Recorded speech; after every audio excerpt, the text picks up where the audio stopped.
tell me, just so everybody knows, can you give us just a little overview about your organization? What it, because I think it'll mean quite a bit more when we talk about parking and things of that nature. Just give like the 30-second overview of your organization.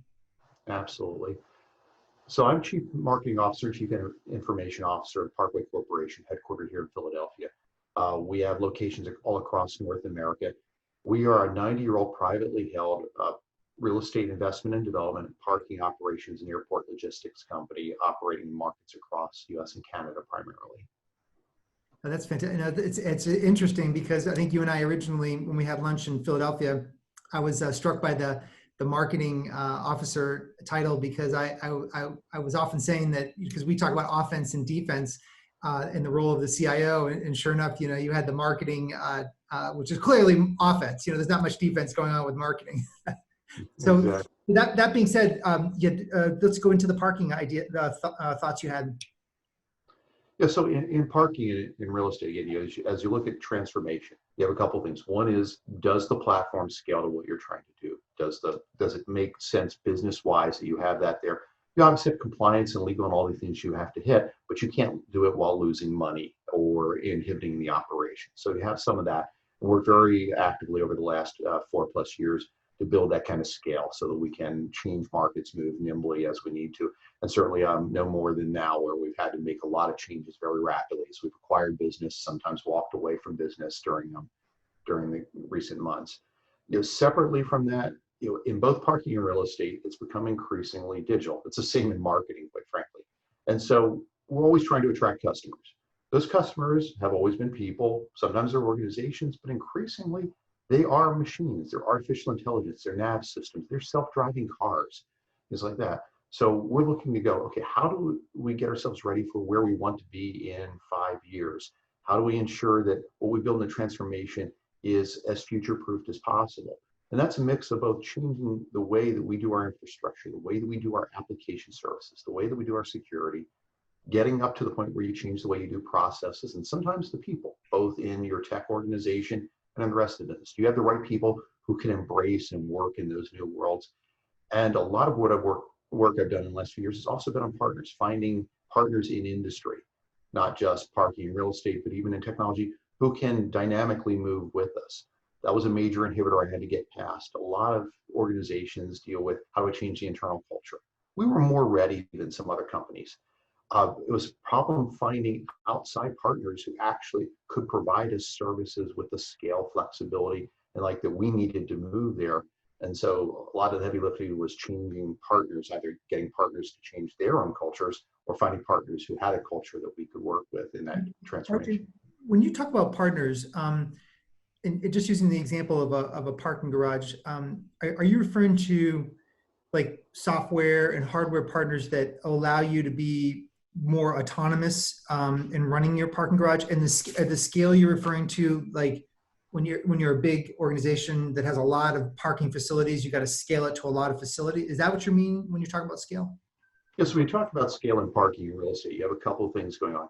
One is the traditional model in both of them has been to sell you a one location solution, fully on site with servers, PCs, all that localized. So first of all, finding with the parking technology and real estate technology, somebody who's cloud-based, who has built-in availability, redundancy, those type of things. So when you turn on a new facility, it's just a matter of provisioning the facility in the cloud instead of installing servers, installing all this hardware, installing security apparatus, all those. So you have that. Secondly, is also finding partners who are forward-thinking enough to realize that your parking and real estate are part of their bigger asset, and that they're willing to look at it and say, how can we invest in putting things into that facility that are accretive to the whole asset? The concept of asset management in facilities like this is important, as opposed to just operating it at minimum margin.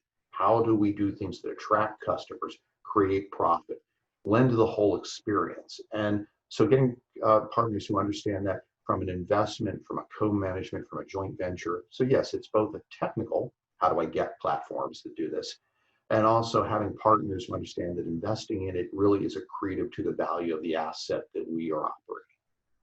So what attracts customers? Like, what have you found out through this whole process that because I know you were really cutting edge with leading edge with a lot of the approaches you took.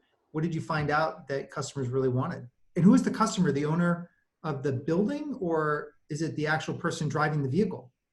Yeah, so yes to all the above. And the customer is sometimes ourselves because we're the owner of the building, or an owner for whom we're managing or joint our partner. The owner is also the customer who is parking or is a tenant or whomever, the people coming in and out of the building. And also because we have a mix of real estate and parking, our customer is also often our retail tenants who want us to attract people so that it's easy to get to them to do business, whether it's a restaurant or a shop or whatever. So I'm business to business, I'm business to customer, and sometimes I'm business to customer, depending on how you do all that. So you have all these, and they're not necessarily competing. You're really trying to say, how do we attract people to businesses? And for us, our job is to really be a conduit for that. People aren't going to an office building just to go to the office building. We're not that architecturally interested. People aren't going to a parking garage to park. They're going because they're going to eat, go to theater, go to an event, whatever. So creation of a frictionless experience. The most memorable customer experience is one they don't remember for us. It's that they went and had a great time at the show. Not that I went and had to park, or I went and had to get through security, or I went and had to do whatever. So them not remembering us. So it's also interesting trying to, you talk on marking up brand differentiation and brand identity to establish an identity that is based on you having a frictionless, almost seamless experience with us because you're really on your way to do something else. I can identify with that because I remember when these automated parking garages were in DC were starting to be rolled out, and I remember like they wanted me to go pay before like I got in my car on the way, and then if I forgot, I like had to walk out of my car and back to the machine, and then if I got up to it was a complete I mean, it was the most friction I've ever experienced. Mm-hmm. But then all of a sudden that crescendo must have risen because all of a sudden there was other models that were developed. How did you navigate, like, what's the best way to have less friction? So you looked at it, and it kind of goes back to some of the things I've talked about. Is one, we had to have the right infrastructure to support it. We could not go frictionless until we had the ability, particularly with cloud and a secure platform. And like, we couldn't be ready to talk to our customers directly. Also, there were third-party apps. A lot of companies get kind of caught. We have to build our own app. We have to build our own. Well, again, parking is not a destination. We had to find our way to partner with people who had presence in that space, whether it was parking system vendors, parking app vendors, what have you. So be ready to work with them and integrate with them really easily to do this. So one is, could we get information to customers more easily? Could we get our rates, our locations, our navigation? Could we make it really easy to find us? Yeah. When they arrive there, and we've done this increasingly, could we eliminate touch from the experience? Could we use Bluetooth? Could we use license plate recognition? Could we use ticket lists? Could we use pay by text? And we've rolled those out. We rolled out during the epidemic. We had planned to do this anyway, but it accelerated. We took a next quarter project and did it in 11 days. Was touch. You roll in. If you don't have one of those phone-based things, you can wave your hand in front of a sensor and it dispenses your ticket. You don't have to touch the screen, and you can pay by text on the way out. So you truly don't have to touch our screens anywhere. Oh, wow. And with license plate recognition, if you pay, by the way, it recognizes it. We took a picture of your license plate coming in. It knows you're associated with the transaction. You pay by your text when you're at any point in the facility. It'll recognize your license plate and let you out as you go. So those type of things are the kind of experiences we're talking about. That's really fascinating. What's really quite cool, I love, and this is, I think, where the shift is happening quite a bit with IT business leaders, that we can call them CIOs or just top of the food chain digital experience folks, is this real focus on the customer. Because would it be okay to call you a REIT, or are you a property developer? Are you a commercial? Like, what's the right word that I could use for you guys? Yeah, really, at the end of the day, we're a commercial developer and Yeah. operator. We're not legally, we're not a REIT, but we Okay. function a lot in similar ways. And really, all of our businesses. It's funny you say that. is if you look at the value chain, we acquire property. We say parking on a surface lot is probably the first easy use if we do that. Then you say maybe we'll do structured parking. Then you say, okay, well, there maybe some retail or office would be good. And we always have a long-term plan. Sometimes those plans have been 50 years in a company of our age. We say, okay, we're going to build to the highest and best use and continue to build a higher and better use as the market allows that. We've turned parking lots into hotels. We've turned parking lots into large retail. We build structured parking if it does that, but it gives us, we're a real estate company that has more than the usual bag of tools to figure out how to monetize and operate an asset.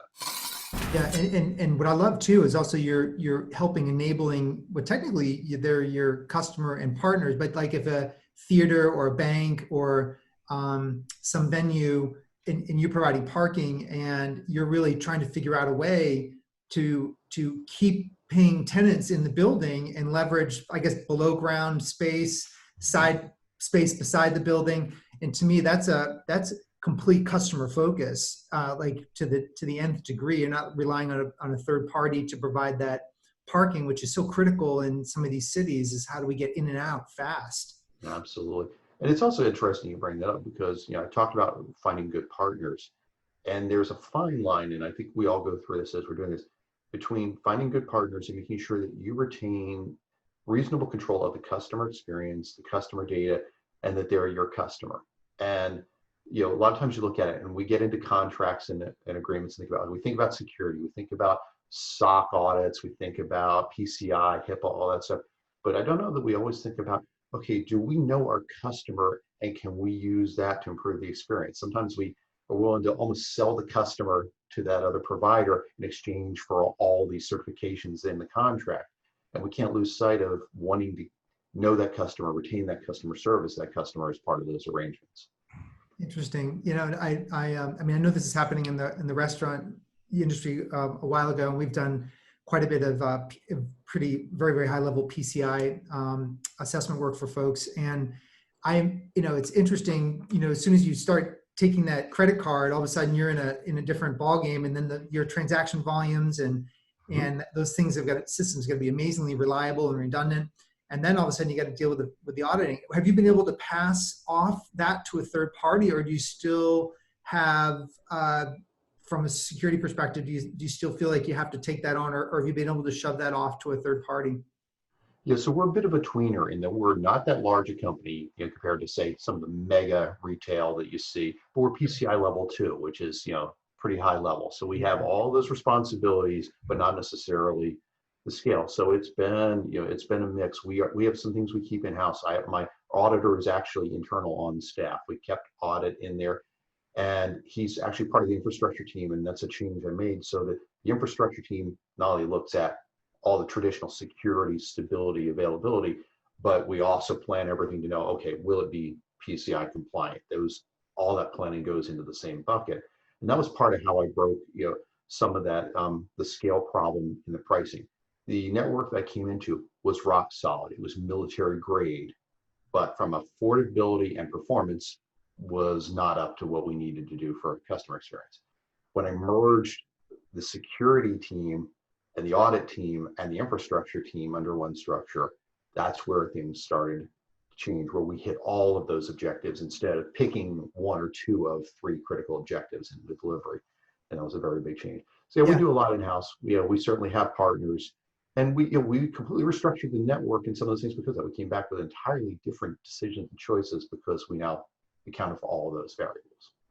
Well, that's great. And I know we've only got a couple more minutes, and I think there's a couple key takeaways here. One is the real intense focus on the customer and the customer experience, and I think that's probably natural for your personal DNA.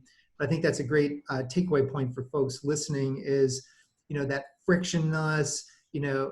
Someone said, there's that button. I think it's Office Depot. Or someone has a big button that has an E on it, like easy. You press the button and it's E for easy. It's like the CIO, the business transformation leader, is literally in charge of the whole digital experience. They could literally make it easy, and so it's a great takeaway from our conversation, I think. Absolutely. So many people, and it's getting better, but a lot of people still worried about getting a seat at the table. I want to design and deliver the table. It's- I want to design and deliver that. That's probably going to be the title of this episode.